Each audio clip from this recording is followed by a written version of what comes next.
দীর্ঘ ৩৫ বছর পর বাংলাদেশের রাজনৈতিক ইতিহাসে এক নতুন অধ্যায়ের সূচনা। ত্রয়োদশ জাতীয় সংসদ নির্বাচনে নিরঙ্কুশ জয়ের মাধ্যমে সরকার গঠনের পথে এগিয়ে গেছে বাংলাদেশ জাতীয়তাবাদী দল বিএনপি নেতৃত্বাধীন জোট। আর এই ঐতিহাসিক প্রেক্ষাপটে দলটির চেয়ারম্যান তারেক রহমানকে ফুলেল মালা পরিয়ে শুভেচ্ছা জানিয়েছেন শফিকুর রহমান, যা দেশের রাজনীতিতে নতুন সমীকরণের ইঙ্গিত দিচ্ছে। বেসরকারি ফলাফল অনুযায়ী বিএনপি নেতৃত্বাধীন জোট ৩০০ আসনের মধ্যে ২১০টিতে জয়লাভ করেছে। সরকার গঠনের জন্য যেখানে প্রয়োজন ছিল ১৫১টি আসন, সেখানে এককভাবেই সেই সীমা অতিক্রম করেছে দলটি। ফলে নতুন সরকার গঠন এখন সময়ের অপেক্ষা মাত্র। দলীয় সূত্র বলছে, সরকার প্রধান হিসেবে দায়িত্ব নিতে পারেন তারেক রহমান। বাংলাদেশের রাজনৈতিক ইতিহাসে এই ঘটনাটি বিশেষ তাৎপর্যপূর্ণ, কারণ ১৯৯০ সালের পর থেকে দেশের প্রধানমন্ত্রী ছিলেন নারী নেতৃত্ব। এর আগে ১৯৮৮ সালে সর্বশেষ পুরুষ প্রধানমন্ত্রী ছিলেন কাজী জাফর আহমেদ। এরপর দীর্ঘ সময় ধরে দেশ পরিচালনা করেছেন খালেদা জিয়া এবং শেখ হাসিনা। সেই ধারাবাহিকতা ভেঙে আবারও একজন পুরুষ নেতৃত্ব আসার সম্ভাবনা রাজনৈতিক অঙ্গনে ব্যাপক আলোচনার জন্ম দিয়েছে। এদিকে প্রধান বিরোধী শক্তি হিসেবেও এসেছে পরিবর্তন। এবার সংসদে প্রধান বিরোধী দল হতে যাচ্ছে বাংলাদেশ জামায়াতে ইসলামী নেতৃত্বাধীন ১১ দলীয় জোট। অতীতে তারা বিএনপি জোটের অংশ থাকলেও এবার স্বতন্ত্র অবস্থান থেকে বিরোধী দলের মর্যাদা পেতে যাচ্ছে।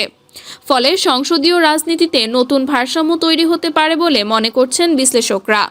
তারেক রহমানকে ফুলের মালা পরিয়ে শুভেচ্ছা জানানোর মুহূর্তটি রাজনৈতিকভাবে প্রতীকী। এটি কেবল ব্যক্তিগত অভিনন্দন নয়, বরং ভবিষ্যৎ রাজনৈতিক সমন্বয় ও সহযোগিতার বার্তা হিসেবেও দেখা হচ্ছে। রাজনৈতিক অঙ্গনে অনেকে এটিকে নতুন যুগের সূচনা হিসেবে আখ্যা দিচ্ছেন। তবে বিজয় উদযাপনের সংযম দেখিয়েছে বিএনপি। দলীয় নির্দেশনা অনুযায়ী বড় ধরনের মিছিল বা শোডাউন না করে সারা দেশে শুকরিয়া আদায় ও বিশেষ দোয়ার আয়োজন করা হয়েছে। অন্যান্য ধর্মীয় উপাসনালয়েও প্রার্থনার আয়োজনের কথা জানানো হয়েছে। এটি রাজনৈতিক স্থিতিশীলতা ও শান্তিপূর্ণ পরিবেশ বজায় রাখার বার্তা বহন করছে। এখন সবার দৃষ্টি নতুন সরকারের ঘোষণার দিকে। যদি সবকিছু পরিকল্পনা অনুযায়ী এগোয়, তাহলে ৩ দশকেরও বেশি সময় পর বাংলাদেশ আবারও একজন পুরুষ প্রধানমন্ত্রীর নেতৃত্বে পথ চলা শুরু করবে। এই পরিবর্তন দেশের রাজনীতিতে কী ধরনের প্রভাব ফেলবে তা সময়ই বলে দেবে। একদিকে নতুন নেতৃত্ব, অন্যদিকে নতুন বিরোধী শক্তি। সব মিলিয়ে বাংলাদেশের রাজনৈতিক মানচিত্রে শুরু হতে যাচ্ছে এক নতুন অধ্যায়। ইতিহাসের এই সন্ধিক্ষণে জাতির প্রত্যাশায় স্থিতিশীলতা, উন্নয়ন ও গণতান্ত্রিক চর্চার ধারাবাহিকতা বজায় থাকবে। বাতিল ভোট আমলে নেওয়ার দাবি মামুনুল হকের। ঢাকা ১৩ আসনের ত্রয়োদশ খিলাফত মজলিসের আমির মাওলানা মামুনুল হক বাতিল ভোট আমলে নেওয়ার দাবি জানিয়েছেন।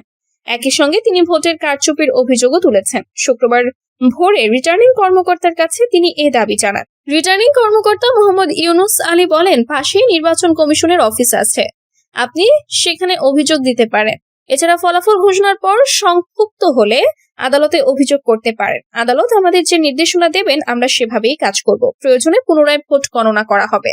মাওলানা মামুনুল হক সাংবাদিকদের বলেন, আমার আসলে ৯ জন প্রার্থী ছিলেন। ব্যালটের এক পাশে ৫ জন প্রার্থীর নাম এবং অপর পাশে ৪ জনের নাম। আমার নাম বাম দিকে সবার নিচে। আমার নামের পাশের ঘর খালি থাকায় অনেক ভোটার ভুলক্রমে ফাঁকা জায়গায় সিল বসিয়েছেন। সেই ব্যালটগুলো বাতিল করা হয়েছে। আমার বাতিল করা ৩,০০০ ভোট বৈধ হিসেবে গণ্য করা হলে আমি এই আসনে জয়ী হই।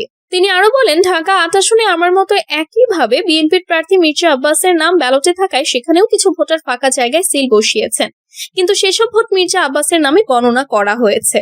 হেরেও বিজয়ী প্রার্থীকে ফুলেল শুভেচ্ছা শিশির মনিরের। সুনামগঞ্জ ২ আসনে ৪১টি কেন্দ্রের ফলাফলে বিজয়ী হয়েছেন বিএনপির প্রার্থী নাসির উদ্দিন চৌধুরী। নির্বাচনে হেরেও ফুল দিয়ে বিজয়ী প্রার্থীকে শুভেচ্ছা জানাতে কৃপণতা করেননি পরাজিত প্রার্থী ব্যারিস্টার শিশির মনি। শুক্রবার বিএনপির বিজয়ী প্রার্থী নাসির উদ্দিন চৌধুরীকে ফুলের তোড়া দিয়ে বিজয়ের শুভেচ্ছা জানিয়ে মিষ্টি মুখ ও করিয়েছেন তিনি। এর আগে রাতেই পরাজিত জামায়াত ইসলামের প্রার্থী শিশির মনির বিজয়ী নাসির উদ্দিন চৌধুরীকে তার ব্যক্তিগত ফেসবুক আইডি থেকে অভিনন্দন জানিয়ে স্ট্যাটাস দিয়েছেন। গত বৃহস্পতিবার অনুষ্ঠিত নির্বাচনে ১১১টি কেন্দ্রে সুনামগঞ্জ ২ আসনের বেসরকারি ফলাফল অনুযায়ী নাসির উদ্দিন চৌধুরী ধানের শীষ প্রতীকে পেয়েছেন ৯৯,৫২২ ভোট। নিকটতম প্রতিদ্বন্দ্বী মোহাম্মদ শিশির মনির দাঁড়িপাল্লা প্রতীকে পেয়েছেন ৬৩,২২০ ভোট ও বাংলাদেশ কমিউনিস্ট পার্টির নিরঞ্জন দাস পেয়েছেন ১,২৩২ ভোট। এই আসনে ভোট দিয়েছেন ৫৪.৭৩% ভোটার। গণভোটে হ্যাঁ ভোট পড়েছে ৬৭,৪১০ ও না ভোট পড়েছে ৭০,৮23টি। তারেক রহমানকে অভিনন্দন জানালেন ভারতের প্রধানমন্ত্রী। জাতীয় নির্বাচন বিএনপি বিজয়ী হওয়ায় দলের চেয়ারম্যান তারেক রহমানকে অভিনন্দন জানিয়েছেন ভারতের প্রধানমন্ত্রী নরেন্দ্র মোদী।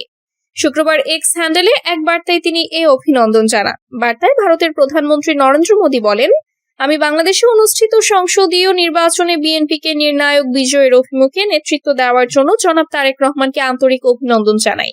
এই ফলাফল আপনার নেতৃত্বের প্রতি বাংলাদেশের জনগণের আস্থার প্রতিফলন। তিনি আরো বলেন, ভারত একটি গণতান্ত্রিক, প্রগতিশীল ও অন্তর্ভুক্তিমূলক বাংলাদেশের পক্ষে তার সমর্থন অব্যাহত রাখবে।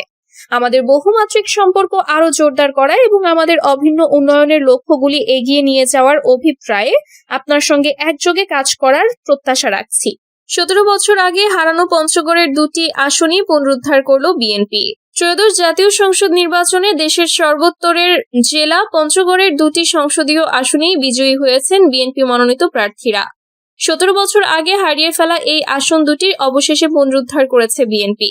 পঞ্চগড় 1 আসনে এবার বিজয়ী হয়েছেন বিএনপির জাতীয় নির্বাহী কমিটির আন্তর্জাতিক সম্পর্ক বিষয়ক সম্পাদক মোহাম্মদ নওশাদ জমির। আর পঞ্চগড় 2 আসনে বিজয়ী হয়েছেন বিএনপির জাতীয় নির্বাহী কমিটির পল্লী উন্নয়ন বিষয়ক সম্পাদক ও পঞ্চগড় জেলা বিএনপির সদস্য সচিব ফরহাদ হোসেন আজাদ।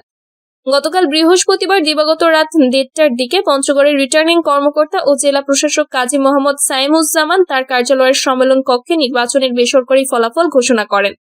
ফলাফলে জানা যায়, পঞ্চগড় 1 আসনে মোট 7 প্রতিদ্বন্দ্বী প্রার্থীর মধ্যে বিএনপি মনোনীত প্রার্থী মোহাম্মদ নওশাদ জমির ধানের শীষ প্রতীকে পেয়েছেন 1,76,169 ভোট।